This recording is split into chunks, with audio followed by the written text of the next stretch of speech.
이제 제가 먼저 묵상한 말씀 함께 나누도록 하겠습니다. 2025년이 이제 점점 저물어 갑니다. 한 해 동안 열심히 수고하며 살아오신 여러분들을 축복합니다. 수고하셨습니다. 고생하셨습니다. 한 해 동안 열심히 살아오셨습니다. 함께 계셔 주셔서 감사합니다.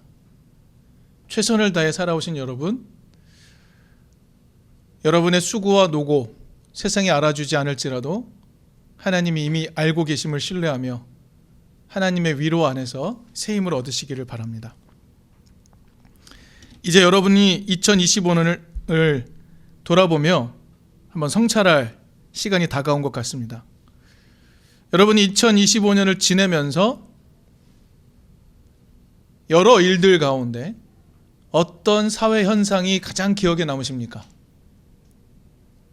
올 한 해 있었던 사회 현상 중에 어떤 것이 가장 기억에 남으십니까? 지난 1년 어떻게 지나갔는지도 모를 만큼 빨리 지나갔습니다. 계엄, 탄핵, 대선 이런 시간들을 거치면서 우리는 우리 사회가 얼마나 갈라져 있는지,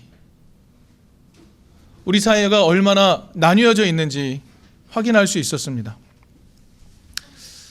그렇기 때문에 저는 25년을 돌아보면서 극우의 대두, 그것이 가장 기억에 남습니다. 극우의 발흥, 극우의 대두. 지난 5월에 연세대학교 행정학과 최영준 교수가 주도한 연구가 하나 발표가 됐습니다. 연구 제목이 이겁니다. 수면 위로 떠오른 극우, 한국 사회 극우의 현주소라는 연구가 발표된 겁니다. 여러분, 외국의 경우는요, 공식적으로 극우를 표방하는 정당이 있습니다. 그렇기 때문에 그 정당 지지율을 보면 극우의 비율이 어느 정도 되겠구나 가늠할 수 있습니다. 하지만 한국은 그런 정당이 공식적으로는 없죠. 그렇기 때문에 어떻게 극우를 개념화할까 하는 것이 제일 먼저 중요했다고 합니다. 그래서 이 연구에서요, 극과 우를 좀 나누어서 살펴보았다고 해요. 극 쪽의 성향을 표현하기 위해 세 가지 요소를 제시했는데, 첫 번째 권위주의, 두 번째 급진주의, 세 번째 반엘리트주의를 제시를 합니다. 그리고 우 쪽을 설명하기 위한 네 가지 요소로 이렇게 말합니다. 토착주의, 그러니까 반이민주의, 보수주의, 사회다원주의, 그리고 한국에서 유독 중요한 반공주의, 이 네 가지 요소를 제시했습니다. 이렇게 총 7개 요소에 동의하면 극우로 분류한 겁니다. 7개 요소에 다 동의하면 극우로 분류한 거예요. 그래서 이 최영준 교수는요, 극우의 개념과 속성에 대해 이렇게 정의를 내립니다. 이 7개 요소를 다 담은 내용이에요. 제가 읽어보겠습니다. 여러분도 눈으로 한번 따라와 주시죠. 이겁니다.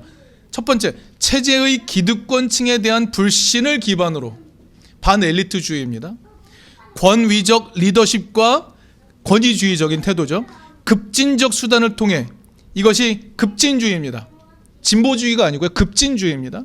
급진적인 수단을 통해 기존 질서를 재편하려는 정치적 정서를 의미하며, 이들은 기득권에 대한 반감을 가지면서도 동시에 외국인과 같은 외부 집단에 대해 배타적입니다. 그리고 이게 중요한데요, 또한 불평등이 태어나면서부터 정해지고 이것이 자연스럽다고 여기고 약육강식 사고에 익숙합니다. 동시에 전통적이고 보수적인 가치도 중시합니다. 가부장 제도와 같은 태도죠. 한국의 맥락에서는 반공주의도 중요한 속성이 된다라고 이야기합니다. 자, 여러분, 이런 정의를 가지고 극우를 연구합니다. 한국의 극우 비율은 몇 프로쯤 될까요?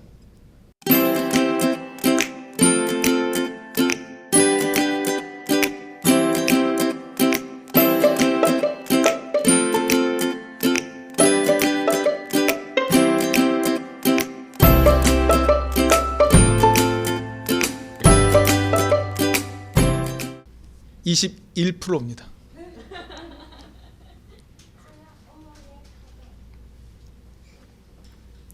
여러분, 이 수치를 염두에 두시고 이제 두 번째 얘기로 넘어갈 겁니다. 성공회 대학교 신학연구원의 신익상 교수가 연구한 것이 또 하나 있습니다.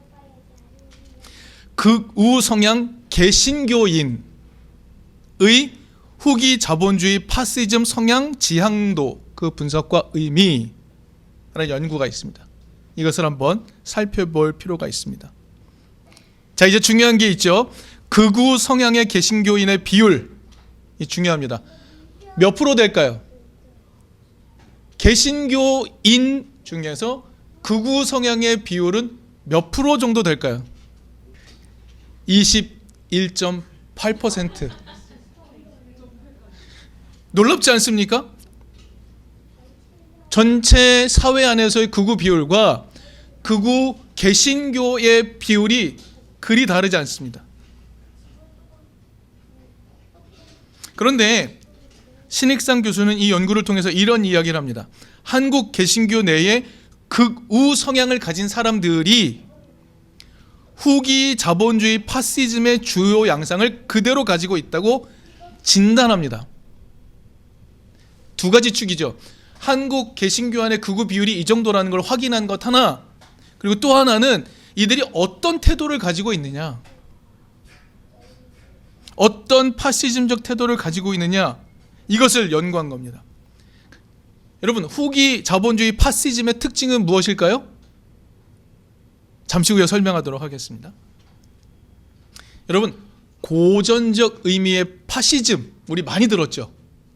고전적 의미의 파시즘은 어떤 성격을 가지고 있냐면요, 독재와 같은 권위주의 체계를요 아주 노골적으로 추구합니다. 힘을 추구해요.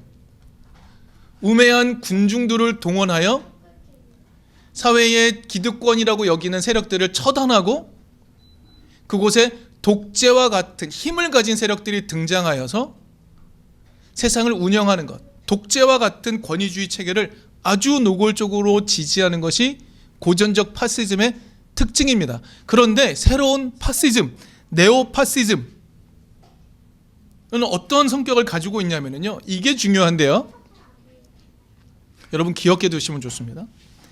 민주주의적인 외적 형식은 유지하면서, 여러분, 민주주의는 독재를 허용합니까? 허용하지 않죠. 강력한 권위주의를 허용하나요? 그렇지 않는 것 같아 보입니다. 그런데 네오파시즘은요, 민주주의적 외적 형식은 유지하면서도 그 안에 권위주의적 정신, 차별, 이런 것들은 이어받는 거예요. 이게 네오파시즘 양상입니다. 이제 얘기하려고 하는 것이 후기 자본주의 파시즘이라는 표현입니다. 오늘 우리 시대의 파시즘, 네오파시즘 양상을 구분하는 여러 정의가 있습니다. 여러분 연구해 보시면, 한번 살펴보시면 오늘 우리 시대의 파시즘 양상이 어떤지 말하는 여러 정의가 있습니다. 그 중에 후기 자본주의 파시즘의 렌즈로 극우 개신교인을 봐야 된다라고 말하는 이유가 뭘까요? 코펜하겐 대학교의 미켈 볼트 라스무센 교수가 후기 자본주의 파시즘을 말했습니다. 이것도 역시 네오파시즘과 성격을 공유합니다. 그런데 이 라스무센 교수는 굉장히 중요한 얘기를 해요. 자본주의 체제에 변화가 들어있다라고 말합니다. 그런데 오늘의 현실을 뭐라고 보냐면요, 여러분, 신자유주의가 심어놓은 여러 이미지가 있습니다. 그 중에 하나는 뭐냐면요, 시장 만능주의예요. 시장이 모든 걸 해결할 수 있다는 겁니다.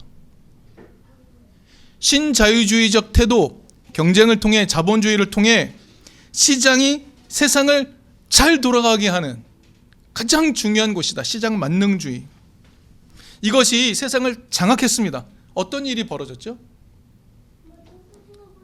누군가의 자본 축적이 일어나고 누군가의 가난이 일어납니다. 경제가 불평등해지고 이것이 심화되기 시작했죠. 그런데 중요한 것은요, 이 기득권 중에 이들이 가지고 있는 자본 축적이 정체가 되기 시작한 거예요. 자본 축적이 더 이상 늘어나지 않는 겁니다. 그리고 세상은 경제적 불평등으로 고착화되어 버린 것이죠. 이것을 그는 후기 자본주의 단계라고 보았습니다. 그럼 여러분 상상해 볼까요? 이렇게 후기 자본주의 체제, 시장 만능주의가 세상에 다 퍼져서 결국 만들어낸 이 세상, 양극화된 이 세상 속에서 더 이상 민주적인 합의가 가능한가요? 가난한 자들이, 상상해 보십시오. 연약한 자들이 민주적인 투표를 통해서 기득권들을 거절하기 시작하면 어떻게 하겠습니까? 민주주의라는 이 시스템 안에서 자본주의가 더 이상 자신의 힘을 발휘하지 못하게 될 가능성이 높아지겠죠. 그래서 이 후기 자본주의 단계에서 자본주의 지배 계급은요, 자기의 생존을 위해, 자본주의 체제의 생존을 위해서 민족주의를 부추기고 인종주의를 부추기고 혐오를 동원해서 갈등을 불러일으킵니다. 그래서 그 갈등을 일으키는 사람들을 느리고 늘려서 자신들이 민주적인 방식이라고 말하는 선거를 통하여 자신들을 뽑도록 계속해서 추동합니다. 어떻습니까? 민주적 외형은 갖추고 있죠. 그런데 그 안의 내용은 어떤가요? 라스무센 교수가 본 바 후기 자본주의 단계는요, 자본주의가 이미 자신이 생존할 수 없다는 것을 알게 된 순간 자기의 생존을 위해서 민족주의, 인종주의, 혐오주의를 부추겨서 갈등을 일으키는 것, 그리고 그 누군가 권위적인 힘을 가진 존재를 추종하게 하고 그를 선출해내도록 하는 것, 이것을 후기 자본주의 파시즘의 본질이라고 말한 겁니다. 그러니까 여러분, 오늘 우리 시대에 파시즘이 일어나고 있다고 할 때 무슨 소리야, 민주주의가 이렇게 강력한데. 지금 후기 자본주의 파시즘은요, 민주주의의 결핍 상황이 아니고요, 신자유주의적 민주주의의 틀을 완성해가고 있는 것이다 라고 말하는 거예요. 신익상 교수는 이런 후기 자본주의 파시즘이라는 렌즈를 가지고 극우 개신교를 바라보아야 한다고 제안하고 있는 겁니다. 여러분 생각해 보실까요? 이런 후기 자본주의 파시즘 같은 것을 현실로 끌어올린 세력은 누굽니까?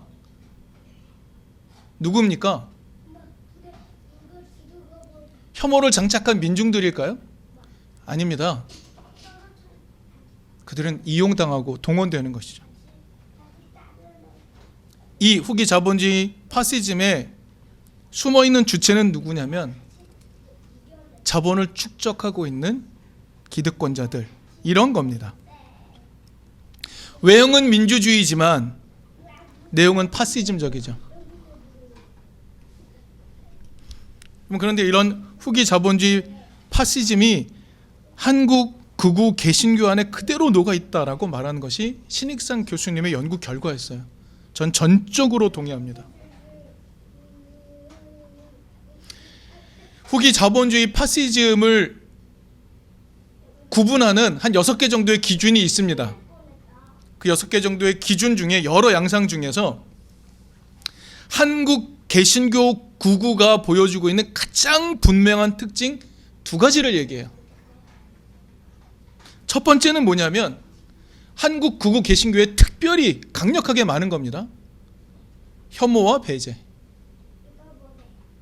한국 극우 개신교, 후기 자본주의 파시즘은 세상 많은 곳에 다 이렇게 펼쳐져 있지만 특별히 한국 극우 개신교 안에 굉장히 중요한 특징 중에 하나가 뭐냐? 혐오와 배제. 두 번째는 뭘까요? 시장 자본주의에 대한 숭배입니다. 여러분, 저는 이 말에 절감했어요. 한국 개신교 교회가요, 시장 자본주의를 숭배합니다. 성경에 나오는 말로 한번 표현해 볼까요? 만몬을 숭배합니다. 저는 신익상 교수가 이 연구를 발표한 후 토론하는 과정에서 했던 탄식 섞인 말 한마디에 깊이 동의할 수밖에 없었습니다. 신익상 교수는 이렇게 말했어요. 한국 교회 교인들 가운데 자본주의자 아닌 사람들이 있습니까? 이렇게 얘기했어요.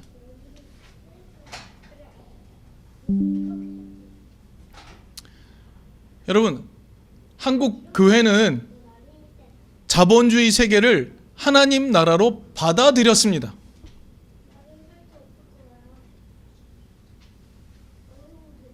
그래서 자본주의 체계가 가지고 있는 여러 양상들을 옳다고 말합니다. 차별도, 혐오도, 불평등도 당연하다고 말합니다. 그리고 무엇보다 한국 개신교는 복 받는 것을 즐거워합니다. 그 중에서도 돈 복.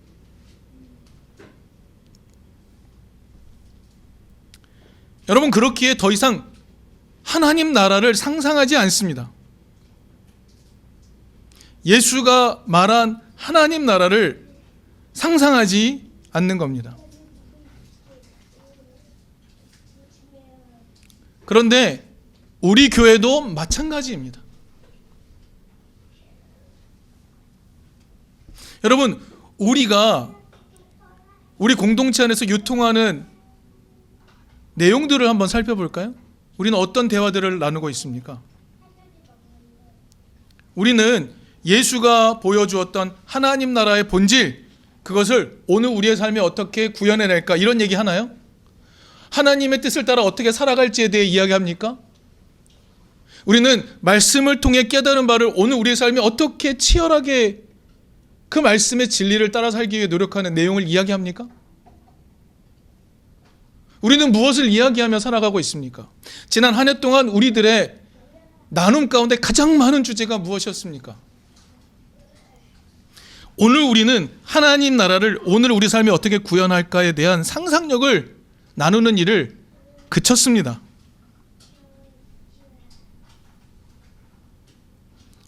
예수가 말하는 하나님 나라, 그걸 오늘날에 꿈꾸는 오늘의 신앙 이야기, 오늘의 우리 신앙의 이야기는 우리 가운데서 사라진 지 이미 오래입니다.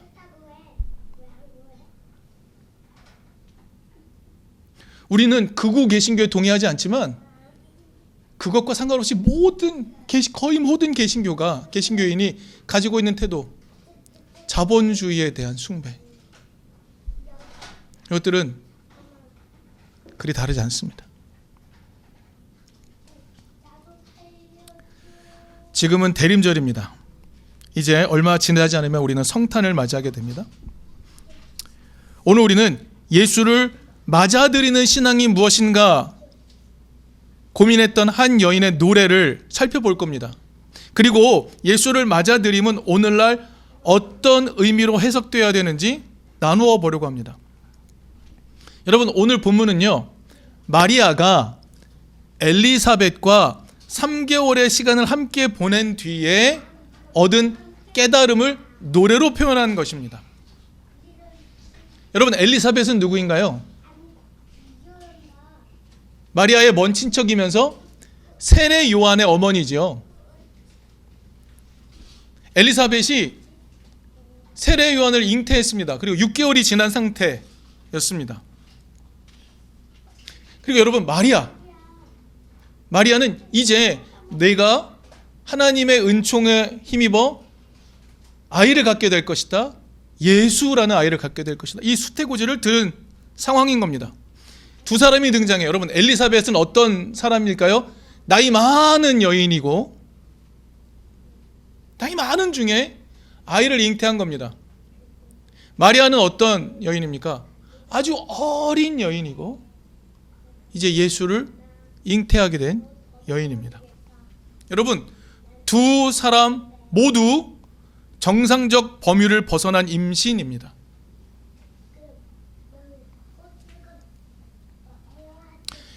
예수에 대한 수태고지를 받은 마리아가 엘리사벳을 찾아갔습니다.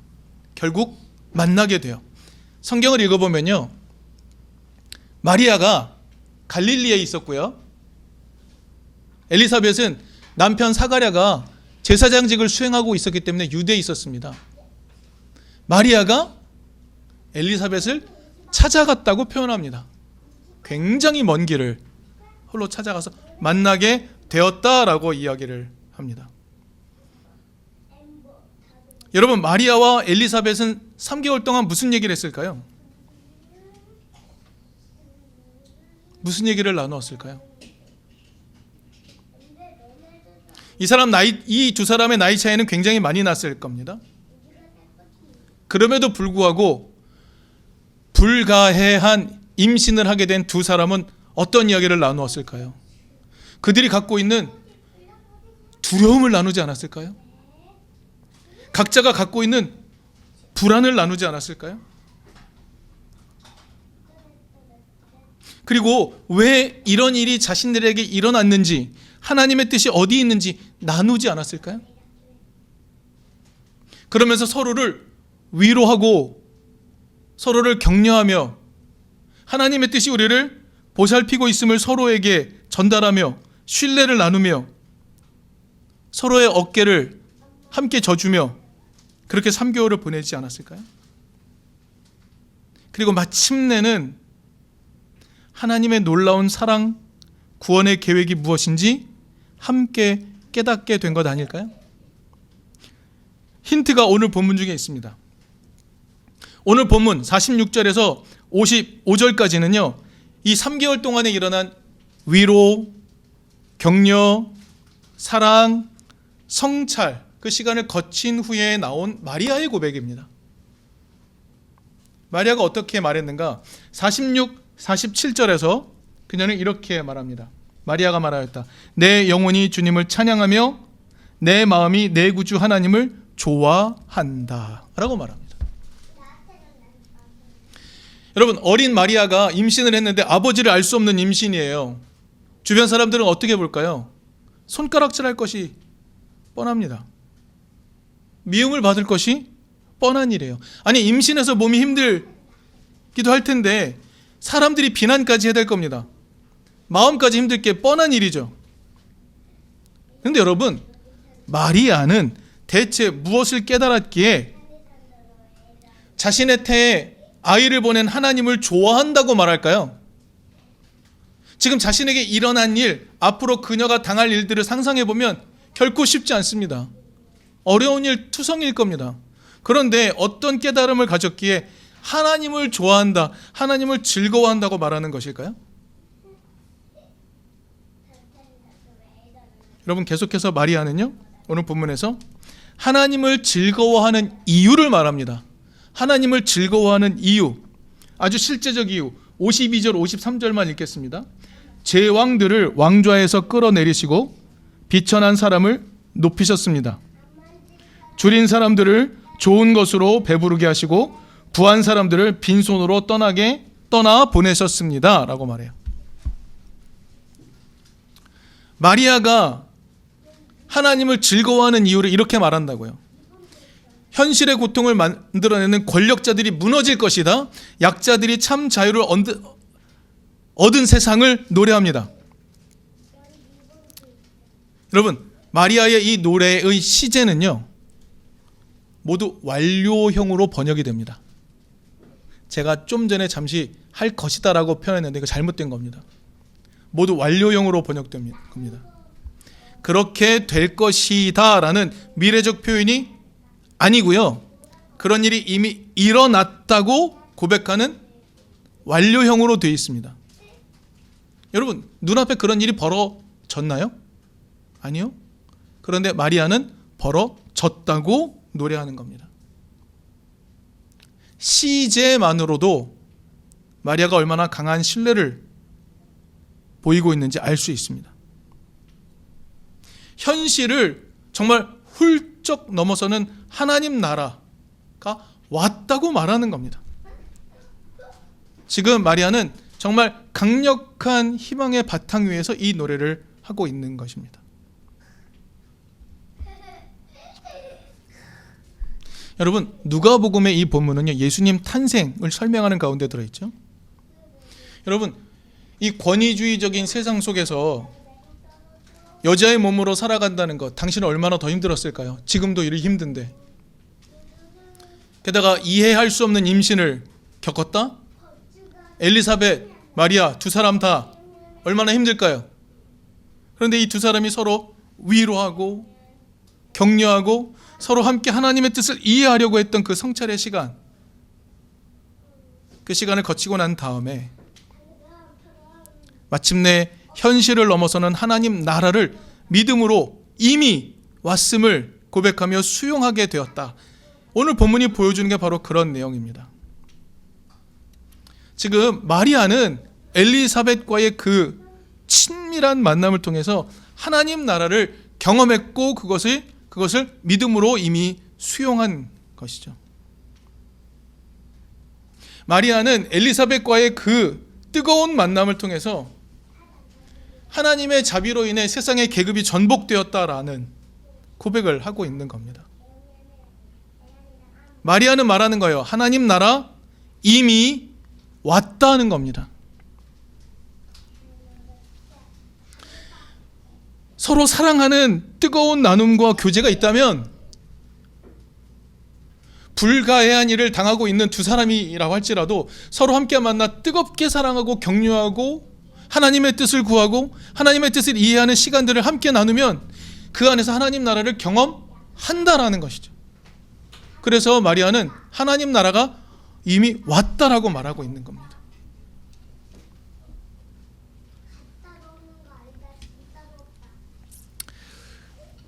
여러분, 오늘 우리는요, 자본주의가 만들어 놓은 세상을 넘어서는 나라를 상상할 수 있는 힘이 필요합니다. 하나님 나라를 꿈꿀 수 있는 힘이 필요합니다. 전술했듯이 후기 자본주의 파시즘은요, 사람들을 갈라놓고 분열시키고 혐오하고 배제하는 가운데 자신들의 힘을 유지합니다. 그곳 어디에 하나님의 사랑이 들어있습니까? 그 파시즘적 태도 어디에 예수의 사랑이 들어있습니까? 그런데 한국 극우 개신교인의 모습에는 그런 모습들이 들어있습니다. 여러분, 오늘 우리가 하나님에 대한, 하나님의 사랑에 대한, 하나님 나라에 대한 언어가 사라지고 우리의 언어 대부분이 자본주의적인 세계를 살아가는 방법에 대한 토론으로 가득 차 버렸음을 인정할 필요가 있습니다. 그리고 우리는 다시 이 세상을 넘어서는 하나님 나라를 꿈꾸고 싶어요라고 고백하는 시간이 필요합니다. 그러기 위해 우리는 우리 교회 안에서 긴밀한 연대하고 자비를 나누고 사랑을 나눌 필요가 있죠. 그리고 말씀을 묵상하고 이 말씀의 의미가 오늘 우리 삶에 어떻게 구현되어야 할지를 함께 토론하고 함께 치열하게 기도하는 시간도 더불어 필요합니다. 오늘 우리는 마리아와 엘리사벳의 긴밀한 연대의 자비의 이야기를 통해 예수를 기다리는 태도를 오늘날 어떻게 가져야 될지에 대해 잠시 나누어 보았습니다. 우리가 이 연대를 통해서 예수가 우리에게 보여주었던 하나님 나라의 본질을 오늘 우리의 삶에 어떻게 구현할 것인지 함께 상상해 볼 수 있기를 바랍니다.